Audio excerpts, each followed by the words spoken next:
Hello, my name is Rob. I'm a tour guide and founder of Trip Hacks DC. I'm here at the Wharf and I want to take you on a virtual tour around the area. So let me jump around to the other side of the camera and we'll get started. Over the next 40 or 45 minutes, I'm going to take you around the Wharf. I'm going to tell you about the history of the area, the hotels here where you can stay, cover some things to do, transportation options for getting here and getting around. But let's start with something that I know everybody is interested in: places to eat, places to drink. Straight up ahead, the green sign, that is Patango Gelato. It is an Italian style gelato shop and a coffee spot as well. So if you are into the Italian style espressos and coffees, they've got them there. On the right, this is Felipe Chow, which is a Beijing style high-end Chinese restaurant. Definitely the kind of place where you should go if you want to splurge or you want to impress somebody. Felipe Chow. Now we're going to walk all the way down the Wharf. This is the side of the Wharf that I call the waterfront side. There's kind of two sides of the Wharf in my mind. There's this side, the waterfront side, and then on the opposite side is the Main Avenue side. Main Avenue, as in Maine the state, not as in Main Street, USA. But we'll cover that, and I'll show you some of the spots over there after we get all the way down and I start making my way back. Up here on the left is Gordon Ramsay's Hell's Kitchen. If you've ever watched a Gordon Ramsay TV show, you probably know about Hell's Kitchen, and yes, you can get a beef Wellington there. This is Bar Taco, which is a California-style, upscale street food restaurant. It's a bit of a mouthful, and in my opinion, I'm not quite sure how you have street food in an upscale setting, but they do it. So if you want to find out, you can check out Bar Taco, which is part of Pendry, which is a hotel. The Wharf has 4 hotels. I'm going to show you all 4. In my opinion, the Pendry is the highest end, the most luxurious, and probably the most expensive of the 4. It's also the newest. So if you like high-end hotels, Pendry is going to be the spot where you're going to want to check out first. Straight up ahead is Gordon Ramsay's Fish and Chips. Now, I've not been to Hell's Kitchen. I don't really have a desire to go. I'm personally not a huge fan of Gordon for many reasons, but I have eaten here, and I'm going to say something nice. Gordon definitely knows how to do a good fish and chips. It's not something I always crave, but if it's something you crave, you can get a very good fish and chips here. A place that I do crave is Lucky Buns, this next spot here on the right. Lucky Buns does burgers, they do chicken sandwiches, they do fries, they just do the best flavors. They do a breakfast burrito that's excellent. I know it can be sometimes hard to get excited about a burger and fry place, but man, Lucky Buns is really, really good. And a local's favorite. If you look at those places that often win the awards, best burger in town, Lucky Buns is usually up at the top.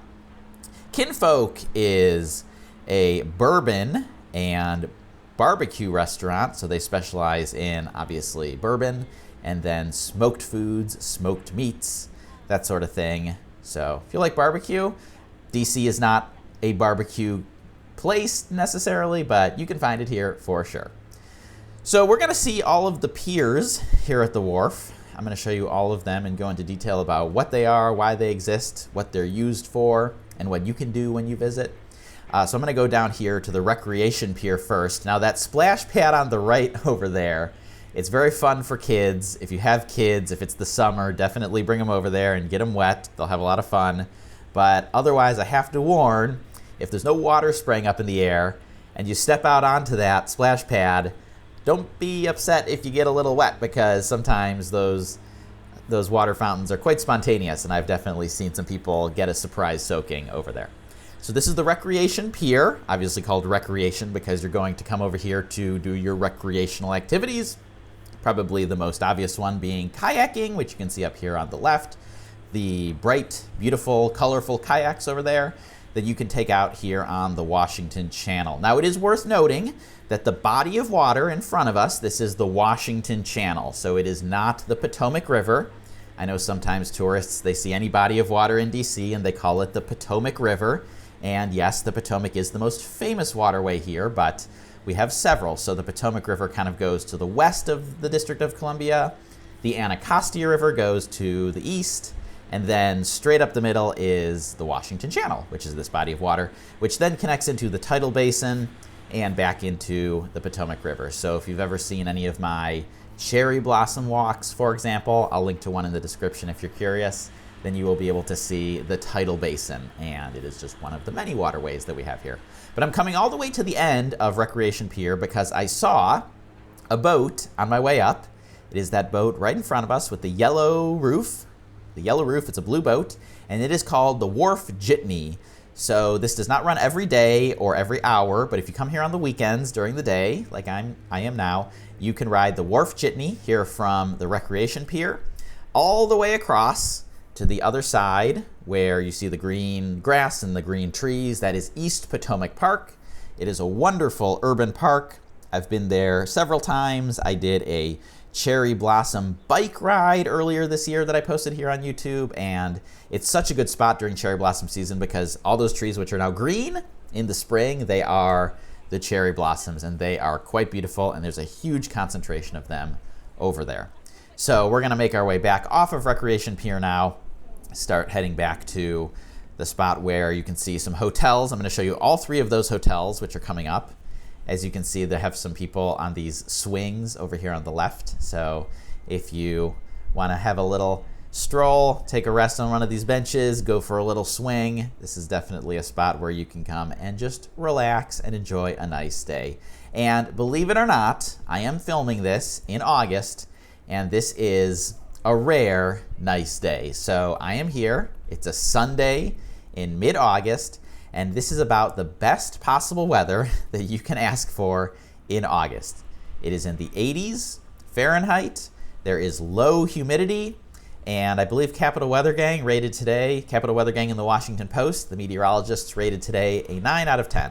So not perfect, but it's August, so I mean, come on, a 9 out of 10. I'm gonna take that any day. So the other thing to note is that there are no special events happening today, the day I'm recording this, and I'll get to why that's important soon. But I do want to get back over here to show you some of the places where you can eat, like Hank's Oyster Bar straight up ahead. Oh, amazing oysters on the half shell. If you crave oysters, oh, they're so good. Of course, we have Ben & Jerry's. If you've got a sweet tooth, you know what Ben & Jerry's is. Nothing surprising there. Boardwalk, this is, I believe it's a carnival themed bar. They've got some arcade games on the inside, claw machines. They've got boardwalk themed menu, so it can be fun. Right up ahead above it, that's the Hyatt House, and then I'm turning the camera to show you the other hotel here, which is the Canopy by Hilton. So this is hotel number 2 and number 3. So I would say the Hyatt House is probably the lowest end hotel at the Wharf. I would go Hyatt House as the lowest, then Canopy by Hilton, then the Intercontinental, which I'll show you soon, and then Pendry up at the top. This is Kirwan's, which is an Irish bar, an Irish pub, I should say. So they've got Guinness, of course. They've got Irish menu. If you want some pub food, if you're craving it, you can definitely find it there at Kirwan's. And then next door is Kaliwa, which is really interesting. It is an Asian fusion restaurant, and the countries that it is fusing are Korea, Thailand, and the Philippines. So I've seen plenty of Asian fusion restaurants over the years. I'm not sure I've ever seen those 3 countries specifically fused together, so I think that is pretty cool. Then we have Del Mar, which is a huge, I believe it's 2 stories, Spanish restaurant. They specialize in Spanish seafood. For a long time, Del Mar was like the hot spot here at the Wharf. I don't know if it is still. Restaurant tastes, they change, they evolve. But for a long time, Del Mar was definitely a spot where you would go if you wanted to impress somebody. And I think you probably still could, to be honest with you. Next up on the right is going to be the Intercontinental Hotel. So the Intercontinental is part of a big brand, big chain, the Intercontinental chain of hotels. And until Pendry opened, I would say this one was the highest end of the hotels here. Unfortunately, since I live in DC, I have not stayed in any of these, but I have been in the lobby of them for various reasons. I picked up a group here once to give them a tour of the Wharf and of the tidal basin, and the lobby was very nice. So if the rest of the hotel is anything like that, then I'm sure it's a fantastic place to stay. The primary reason that I recommend staying at the Wharf is because of location. There is so much to do right here. if you stay at the Wharf, you are never going to struggle to find a place to eat. You are never going to struggle to find a cup of coffee. And you are still within close proximity to lots of other tourist sites in DC and other places where a visitor, a tourist might want to go. So location, location, location. I know a lot of locals don't love the Wharf, and I'll talk more about that in a bit. But for a visitor, for a tourist, yeah, it's a pretty sweet location if you can swing it. So here we have Du Jour Bistro, which is a Parisian cafe. They have coffee, they have Parisian French snacks, they have croissants, they have steak frites, they have all kinds of good stuff. It replaced a spot that I used to really like, so I still have feelings about that, but you know, I'm glad we got what we got. This Airstream trailer here, this little Airstream trailer that's orange, this is a spot where you can come and get s'mores in the winter. I believe it's called Camp Wharf. So in August, obviously not many people making s'mores. They have a campfire that's set up right behind me in the winter. And then here we have Ilili, which is another kind of fusion restaurant.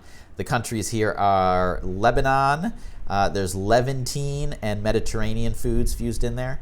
Straight up ahead, we have Mi Vida on the bottom floor there. That's a Mexican restaurant. And La Vie up on the top, which is a Mediterranean restaurant. And you can, as you can probably guess, the views from up there, if you can get a table by the window, the views are pretty spectacular. So this pier, this is called the District Pier, and the building at the end is called the Dockmaster Building. They use that for a lot of special events. You can have a reception there. You can have a small wedding, for example, something like that. But the District Pier often hosts events. Like I said, today there are no events happening, so it's open. I can just walk around, and there's not too much happening over here. So that is the water taxi. It has just departed the Wharf. It is on its way to Old Town Alexandria. So let's talk transportation quickly. You can get here on the water taxi. You can get here on foot from the National Mall. You can get here on the metro from the L'Enfant Plaza metro station. You can get here on the bus if you use Google Maps and there's a bus route from where you're coming to over here. There's also a free shuttle, the free Southwest Wharf shuttle, which makes a loop around the Southwest area here in DC, and it will take you from the Wharf to the L'Enfant Plaza metro station if you need to get someplace on the metro, and it will take you to the Smithsonian Hirshhorn Museum, which is right next door to the Air and Space Museum. So if you want to go to museums, if you want to go to the National Mall, you can hop on the shuttle and it'll take you right over there. I don't know how long the shuttle is going to continue running for. It's kind of part of the Wharf development here. It's a free shuttle, and anything that's free I'm always terrified is going to go away. But for now, it's a great resource that we have. So just a little walk down this street here. So I can show you some spots on the other side. Traffic at the Wharf, always a nightmare. Please don't drive to the Wharf. I did not mention driving when I talked about coming to the Wharf, but people do it. I don't understand why people do it, but lots of people do it, and I do not recommend it. Please don't drive to the Wharf if you can avoid it.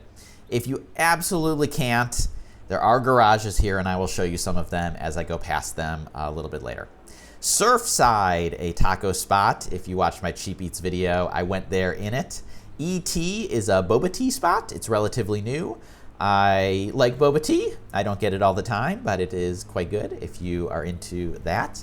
And then up ahead past this gift store is one of my favorite places, another great cheap eat. It's Grazie Grazie. If you know Italian, you know what Grazie Grazie means, and it is an Italian deli sandwich shop, and ooh, the sandwiches are very good. So you can get it, you can eat there, you can get it to go, you can sit on a bench out here, you can sit by the water. That's one of the things I like about the Wharf, is that sometimes if you don't want to eat inside, you can get a sandwich from Grazie Grazie, or you can get tacos from Surfside, and you can take it out here, grab a seat, grab a bench, and enjoy your food by the water. That's pretty cool. So up ahead is the Anthem. Now the Anthem is one of the most, I believe they say, acoustically advanced concert venues in the country, if not in the world. It's a pretty big venue. It can host 6,000 people for a concert. They've got all kinds of bands, all kinds of performers. They've hosted the Foo Fighters. They've hosted Billie Eilish, so when she was not quite as big. So nowadays, you're probably not going to see Beyonce, Taylor Swift performing here, but you can definitely see some relatively larger bands that you've heard of, that has popped up on your Spotify or your YouTube Music or whatever you like. Here's the shows. The box office has the upcoming shows, but you can also go onto the Anthem website to see what is upcoming and if there's anything that's going to be playing while you're here that you might be interested in. Now, up above the transportation pier, this is Cantina Bambina, which is an open-air watering hole. They've got beers, they've got Coronas, they've got margaritas, they've got, I can't think of all the different types of outdoorsy type drinks that they have, but if you want to get a cold drink and enjoy a view, you can do that here. So on Recreation Pier in the winter, this is Transportation Pier. On Transportation Pier in the winter, this is where they do the ice skating rink. I believe what it's set up for right now is the outdoor summer movies. So one of my favorite things about DC in the summer is that they have these free outdoor movies that you can check out. The stage over here on the left, this is one of the smaller stages that they use for outdoor concerts, for little performances. You're not going to see an Anthem caliber concert there, but you can see some fun music as they are playing throughout the summer. So this little shack here on the left, this is Union Pie. Unfortunately, it's closed right now. Really good pizza, really good pizza. And then this is Brighton, which is a British pub. So we saw an Irish pub a little bit down before. Now we have a British pub. Shake Shack. I used to love Shake Shack. Shake Shack is very popular, obviously. It's a decent cheap eat. I much prefer Grazie Grazie. I much prefer Surfside, but Shake Shack is what it is. And Lucky Buns, of course. Way better burgers at Lucky Buns. But the thing about Shake Shack that kills me is I used to love Shake Shack, and I swear every year it's gotten 10% worse than the year before. And add all these years up, and it's like, oh, I don't even want to go there anymore. Sad, but thankfully we have Lucky Buns. Easy Company. It's a European-inspired wine bar. They've got a decent happy hour. Worth noting, a lot of places that do happy hour here at the Wharf, it's an early happy hour, so it might be from like 3 to 6. Other places in the city, they might do a later happy hour from like 4 to 7. So if you want to get in on those deals, you're probably going to have to do it earlier in the day. The Grill is another California-themed restaurant, so it's going to have a pretty standard American-style menu. But I believe they have a wood-burning grill in there, so they can get some good grilled foods. Obviously, it's called The Grill. If you like sweets, District Donut. I don't even particularly like donuts, but if all you've ever had is Dunkin' Donuts and Krispy Kreme, you got to try District Donut because it is a whole nother world. You have not had a donut until you've had a really good one. And so definitely check that out if you like donuts or you think you like donuts, and you can make sure. So this is Market Pier. This is the smallest of the piers. They don't really have a lot going on here, not a lot of special events. But I do like to point out this really cool, obscure, pretty unknown monument. This is called the Maine Lobstermen's Memorial. This is dedicated to the people of Maine, specifically the lobstermen of Maine. There are actually 3 of these in existence. 2 of them are in Maine. And then we have this one here in Washington, D.C. This has been here for a long time, but not on this exact spot. It used to be in a different spot nearby, but then when they were doing the development, the construction here at the Wharf, they had to move it temporarily, and then they moved it here to the Market Pier for its final location. Now, this spot right here, it says Thrasher's Rum on the tower here, and so a lot of people think the name of the restaurant is Thrasher's Rum. It's not. It's called Tiki TNT. And I'll show you the main door on the other side when I walk past. But this is Tiki TNT. I believe it's a 3-story tall Polynesian-style tiki bar. We don't really have a lot of tiki bars in DC, so it's fairly unique in that sense. Another oyster bar. This is Rappahannock Oyster Bar. Again, if you crave the oysters on the half shell, you can't go wrong at either Hank's or here at Rappahannock. They both serve excellent, delicious oysters on the half shell, plus a huge menu of other seafood items too. But to be frank, when I go to one of these places, it's almost always getting the oysters and some sort of cheap cold beer, lager style beer, and I think that's the best way to enjoy it, especially on a hot day. Now, this art installation here, this is actually an art installation that shows how high the water level would get at different types of floods. So a 100-year flood, a 500-year flood, historic floods are on there too. And yes, this area floods. This is an area at very high risk of flooding, which is really unfortunate. Now this is the Main Avenue Fish Market. I believe the formal name is the Municipal Fish Market. Locals have always just called it the Wharf. It is The oldest, I want to make sure I get this right, the oldest continuously operating fish market in the United States. According to Wikipedia, it was founded 17 years earlier than New York City's famous Fulton Fish Market. So it's definitely got that claim to fame. And if you come here, you're going to get your crab. They're going to steam it right in front of you. You're going to stand at one of these tables and you're going to just enjoy it. Now, if it looks a little bit different, if you've been here before, if it looks a little bit different, it's because it is. Unfortunately, there used to be another vendor, Captain White's, on the end. I'll try to pop on a photo of that right now so you can see. And unfortunately, there was a disagreement between the owner of Captain White's and the folks who are the landlords here, I guess. And so one day, Captain White just undocked, pulled up the anchor, and just floated down the Washington Channel, never to be seen again. So a bit unfortunate, but you can still get seafood here at the fish market, at the wharf, if you are into that sort of thing. Now, straight up ahead, this is the Southwest Soda Pop Shop. This is a family-owned ice cream shop. They serve all kinds of treats, all kinds of sweets. They've got root beer floats. They've got ice cream. It's delicious. Falafel Inc.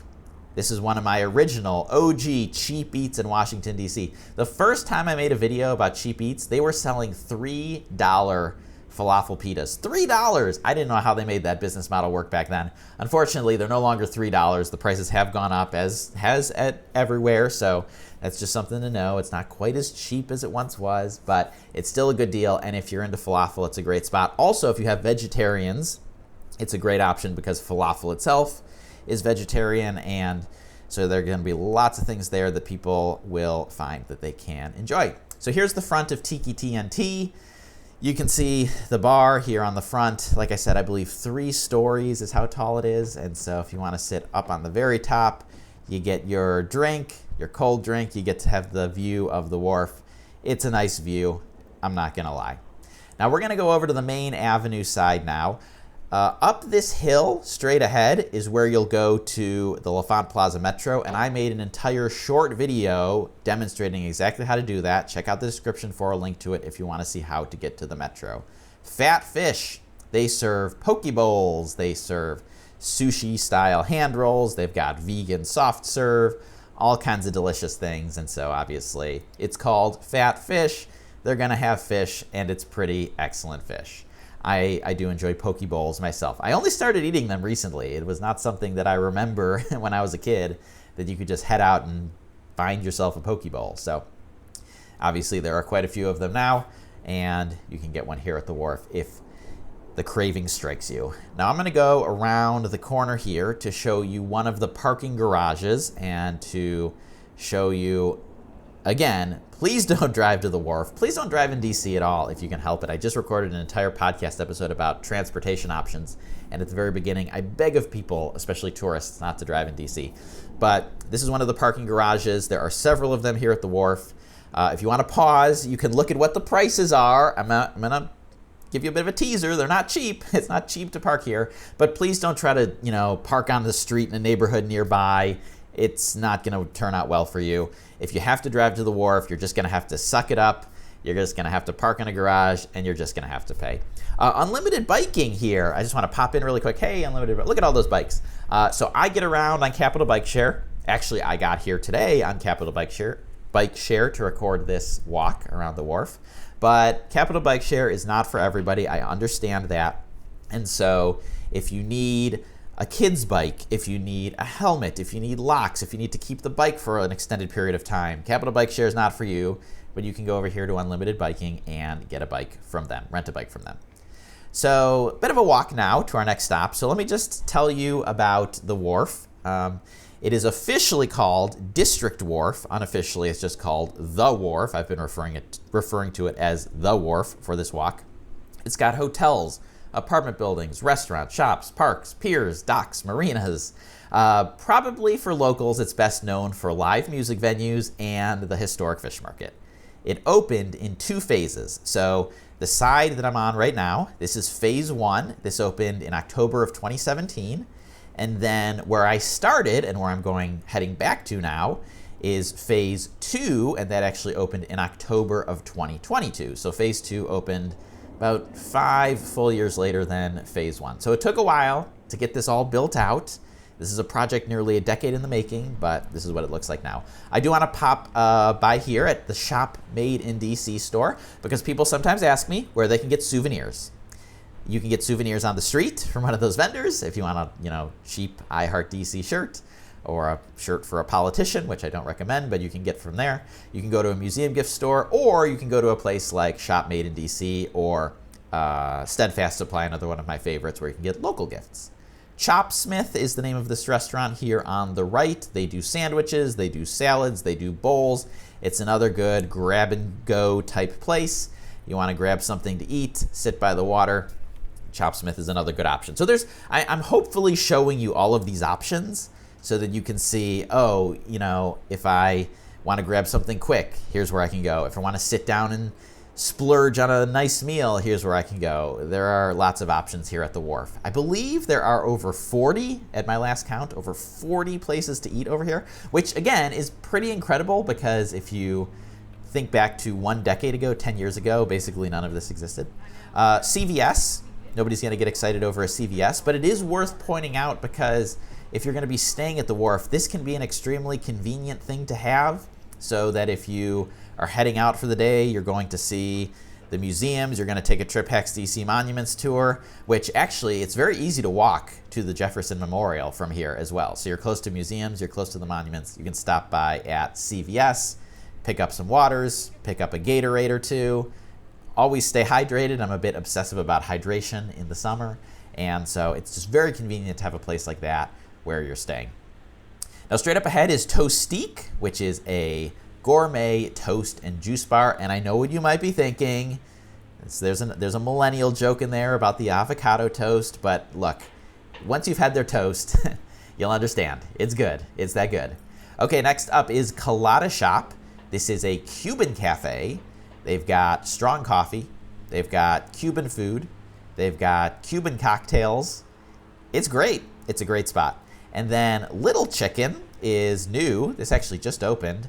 I think they call it like a backyard chicken place. I don't really know what that means, but it has chicken tenders. There's fried chicken sandwiches. It always smells really good when I walk past. It smells really good at a lot of these places. This is actually called Pearl Street, and I'm going to show you some of the concert venues on Pearl Street in just a moment.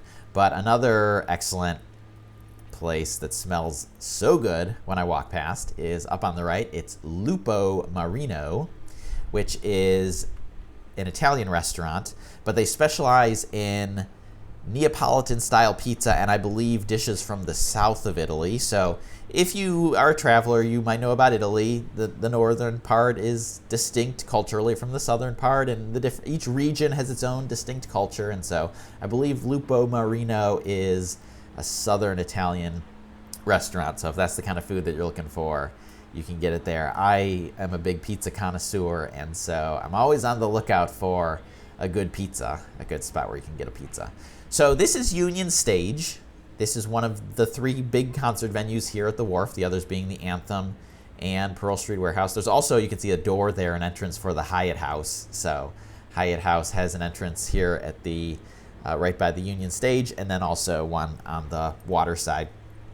But Union Stage is the smallest venue. You're not going to see any major acts here. You're going to see up-and-coming acts. So if you want to see a show and maybe in a few years or a decade, that's the next big artist, you might see them here. Same goes for the Pearl Street Warehouse, which is the concert venue on the right. It's a little bit bigger. It's kind of the medium-sized one, the Anthem being the biggest, Pearl Street Warehouse being in the middle. And you can also see some up-and-coming acts when you are over there. So this is Pearl Street. This is really cool because they pedestrianized it. What's wild to me is that when the Wharf was first developed, when they were first talking about the concept of the Wharf, the idea was that they were going to have streets that you would walk on, but that people would also drive on. I guess it's like a European concept in some European places. People just walk in the street, walk in the road, and I always thought that was a terrible idea. It wouldn't work here. Thankfully, they've not really made that happen. They just close off the streets to traffic so you can walk in peace and don't have to worry about getting run down by some of the pretty outrageous drivers that are around here, unfortunately. Live K is a karaoke bar They have a main stage. They have, I believe, more than a dozen private karaoke rooms. You're not going to see me in there. I'm sorry, I don't do karaoke. But if you do karaoke, check it out. I walk past here sometimes on Saturday nights, and it looks like it's popping. So, yeah. Capital Bike Share Station up here on the left. Like I mentioned, I arrived by Capital Bike Share today. There are several Capital Bike Share stations around the wharf. And then also, I didn't point this out before, but you'll notice at the parking garage on the sign, it says 89 right now. That's because it actually has a real-time counter of the number of spaces available. And even though the price is not cheap, these garages do fill up, and that number can go down to 0. So on the Wharf website, it actually has the same data on there. I always recommend checking that out. So this little park right here, this is actually kind of the main square of the wharf. Starbucks, I'm only pointing out because they have one of the nicest outdoor patios of any of the spots here, which I think is just unfortunate because it's Starbucks, and I wish it was something else. But alas, there actually used to be a hardware store / coffee shop where the karaoke bar and where Starbucks are now, and I wish that was still there because that was such a great resource. I love being able to go in whether I needed a screwdriver or a double espresso. I could get them both in the same place. I mean, how often does that happen? But alas, it did close and it's been replaced. So that's the other thing about this, is that all neighborhoods are constantly changing and evolving. And so if you've been here in the past, some things might not look exactly the same, and that's because they're not exactly the same. It's always in a constant state of evolution. And perfect example, straight up ahead, they're building another new restaurant. This is Fogo de Chao, which is, I believe, a Brazilian steakhouse. I've been to one in another city. I want to say maybe in Dallas or something. They're all over the country, but Fogo de Chao, kind of like the Gordon Ramsay restaurants, hard for me to get really excited about them, but I know they're popular and I'm sure they're delicious. And so if you want to check it out, you can. The Wharf, whenever I post about the Wharf, a lot of locals come out of the woodwork and tell me about how much they hate this place, how much it doesn't feel authentic, how much it feels like an urban Disneyland, all this stuff. It's just a lot of negativity. And to some extent, I get it. It has very different vibes than, say, a Georgetown or a Capitol Hill or a DuPont Circle. I get that. The vibes are very different. But that's what I think is great. I like cities where neighborhoods have distinct feelings, where you can go to one place and feel like you're in a completely different spot than in another place. And I don't want every neighborhood in DC to be like my personal favorite neighborhood. I think that would be boring.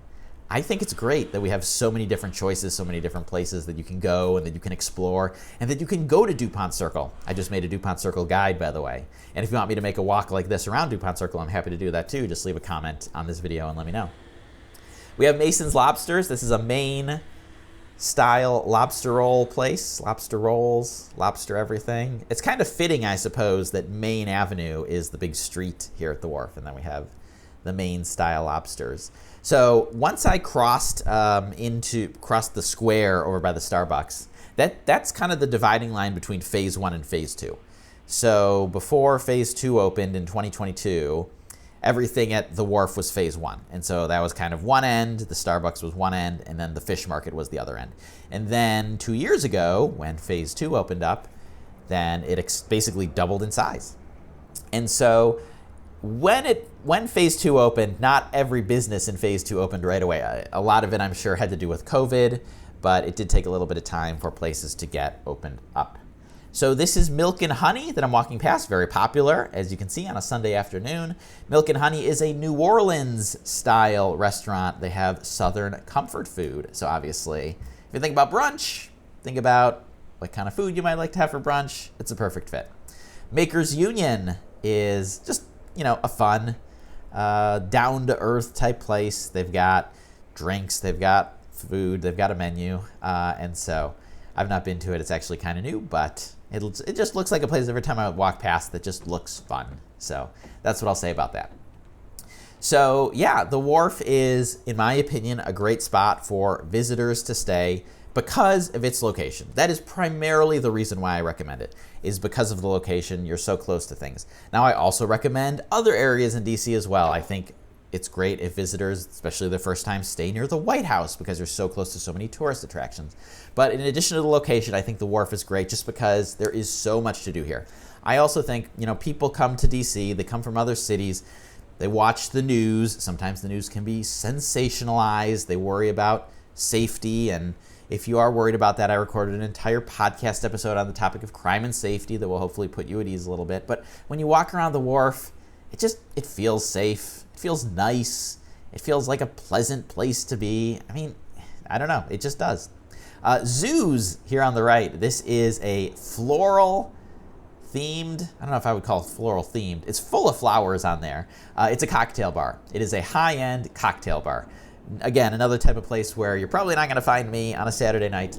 It's just not my cup of tea. I did go to a high-end cocktail bar in New York City, very similar to this last year. And oh man, I was so out of my element. The bartender, he could really tell I was struggling with the menu to kind of choose, and he was asking me all these questions and what kind of alcohols I like and all this, and I clearly had no idea what I was doing. So, zoos, new place, cocktails, if that's your thing. Not personally my thing, but that's what's great. There's something for everybody. Maybe you like going to the Irish pub, the British pub, maybe you like going to the cantina, and you can do that, or you can go to a high-end cocktail bar too. So this big glass building up ahead, this is an office building. There was an article recently that said that the Wharf now has the most expensive office space in DC. And that does not surprise me. If I was going to work out of an office building and, the choice was downtown near all the other office buildings or over here at the Wharf, if I could swing it, I would love to work over here at the Wharf. Politics and Prose, this is a bookstore. You might have heard of it because it's a fairly famous bookstore, especially in DC. It's famous because this is where authors go to do their book talks. When they publish a new book, authors will go on their tours, they'll go to different cities, and if you look really closely at the details, you'll often see when they have their stop in DC, their stop is at Politics and Prose. Now, not this location. This is more of a satellite location, a smaller location. The main Politics and Prose is in Northwest DC, way uptown, and so that's where most of the authors will go if someone's published a new book and you want to see them speak, you want to get your book signed, you want to do a selfie, whatever you do at one of those, that's where you'll do it. Now, this part of the wharf is actually where a lot of the private boats are docked. So the wharf is a marina, or I guess several marinas, all kind of side by side. And there's all kinds of boats that come here. We've got the water taxi, we've got kayaks, we've got personal boats. Some of these are houseboats. There's a senator, I believe, who's kind of famous or infamous, depending on your persuasion, for living on a houseboat. And when Congress is no longer in session, like for example right now it's August, Congress is not in session, and so he just undocks and floats down the channel and takes his houseboat back to wherever he lives, back to wherever he came from. And so yes, that's an interesting thing. I don't think I could live on a houseboat. I think I'm more of a land guy personally. Now right up ahead, this is Pixar Putt. This is a mini golf. And what I find interesting is that I've seen a lot of Pixar Putt on social media. They've definitely gone heavy on influencer marketing. And what's interesting is Pixar Putt, a lot of people have not been very happy with because it's not that great of a course. It's just a temporary little mini golf course, but it is extremely expensive. If you want to play 18 holes here, it is extremely expensive. And what's interesting is that the influencers, they'll often talk about how great the course is, they'll never talk about the price, which makes me think it's all just a big ad, which is why I've sadly lost a lot of faith in a lot of things that I find online. But the good news is, at East Potomac Park, take the Wharf Jitney, the boat I showed you earlier, take it across the water. There is a mini golf course over at East Potomac Park, much less expensive, much more authentic, doesn't have a bunch of Disney characters in the way, and play a fun round of mini golf. They just finished renovating it. I haven't even gone over and seen the new renovated mini golf yet. I'm hoping to go over there soon, and if I'm feeling like it on the day I go play mini golf, maybe I'll take some footage and I'll make a little YouTube short or a TikTok for you as well. Now on this part of the wharf, this is definitely the spot where I would say it has the most neighborhoody vibes. So one of the complaints that locals have about the wharf is that it doesn't feel like a neighborhood. It feels like a tourist attraction. It feels like an urban Disneyland. And again, I get it. But when you get to this end, this does have some neighborhood vibes. I mean, real people live nearby. Southwest Washington, D.C. is the smallest of the 4 quadrants. You know, northwest is the largest. There's also northeast and southeast, and southwest, which is where we are now, is the smallest. But people do live here and have for a long time. And so you start to make it to this end of the wharf, and you kind of realize that. You kind of get the feeling that, oh yeah, real people actually live around here. And if we were to go all the way to the end, that's where the Titanic Memorial is located. I know, yes, Washington, D.C. has a Titanic Memorial. It's not as famous as the Lincoln Memorial or the Washington Monument, but it's there, and it honors specifically the men who died to save the women and children aboard the Titanic, which is an interesting perspective. Now, these boats here, these are cruise boats, small cruise boats. This is not like a Carnival Cruise Royal Caribbean situation here, but these are the boats that if you sign up for one of those dinner cruises, you're going to come over here to pick it up. Or if you sign up for the Mount Vernon cruise, which is a way that you can go explore Mount Vernon without having to drive yourself there or take a really long Uber to get there. There's a cruise that picks up here in the morning around 8 a.m., takes you down the river to Mount Vernon. You spend a few hours at Mount Vernon, and then takes you back here, and you're done. So it's not cheap, but it's fun. If you don't like driving like me, if you like boats, if your kids like boats, definitely a fun way to go. So like I said, this is where you'll see a lot of the personal boats on this side of the wharf, and from this perspective, we can kind of see a bird's eye view of everything that I've showed you over the last 40 minutes or so, which, you know, thanks for spending 40 minutes of your time with me. I really do appreciate it, and hopefully I showed you an area of DC that either you were interested in learning about or didn't know about, and now you know a little bit about, and either you can stay here when you visit DC, or maybe you'll come over here for a few hours when you're in DC. But thanks for watching. If you liked this one, I highly recommend watching my Navy Yard virtual walk next. And like I say at the end of all of these, enjoy your trip.